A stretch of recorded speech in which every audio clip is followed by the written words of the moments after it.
Hello সবাইকে, তোমরা কেমন আছো? খুব ভালো আছো জানি, আর আমিও খুব ভালো আছি। আজকে তোমাদের সাথে একটা রেসিপি নিয়ে চলে এসেছি। এই জিনিসটা খাওয়া খুব প্রোটিন, মানে প্রচুরই প্রোটিন এটা। তো আমি এখান থেকে শুরু করছি।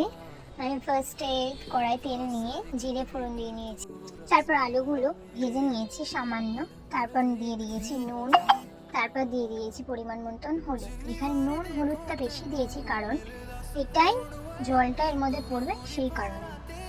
এরপর আমরা ভালো করে এটাকে কিছুক্ষণ ধরে কষিয়ে নেব, জল দিয়ে, সামান্য জল দিয়ে ভালো করে আমরা কষিয়ে নেব। সুন্দর করে কষিয়ে নিই।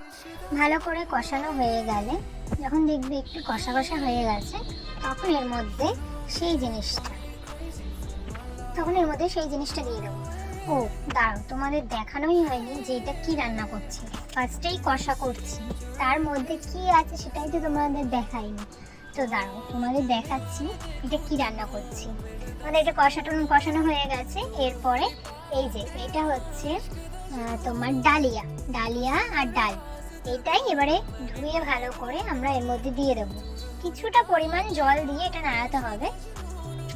একটু ফুটে যখন আসবে তখন তোমাদের আরো জল দিয়ে দিতে হবে পরিমাণ মতো, বেশি দেবে না কারণ এটা প্রেসারে দেওয়া হবে। হালকা করে জল দিয়ে এটা ভালো করে আমরা নাড়িয়ে নিয়েছি, দেখো বোঝা যাচ্ছে ভালো করে। এরপর ওই বাটি ধোয়া জলটা দিয়ে দিলাম। তারপর এর মধ্যে আরো একটু জল দিতে হবে। মনে হচ্ছে যে মানে যদি নিচে লেগে যায়, এই কারণে আমরা আরো একটু জল দিয়ে দেবো ভালো করে। দেখো এই যে শুকিয়ে যাচ্ছে। এরপরে আমরা এর মধ্যে আমি দিয়েছিলাম কত, 1 মগ জল দিয়েছিলাম।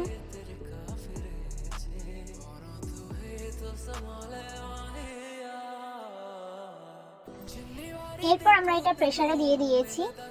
পরিমাণ মতন জল দিয়ে প্রেসারে দিতে হবে, কিন্তু এর মধ্যে ডিমও দিতে হয় কারণ আমি ডিমটা হাফ বয়েল খাই বলে দিইনি।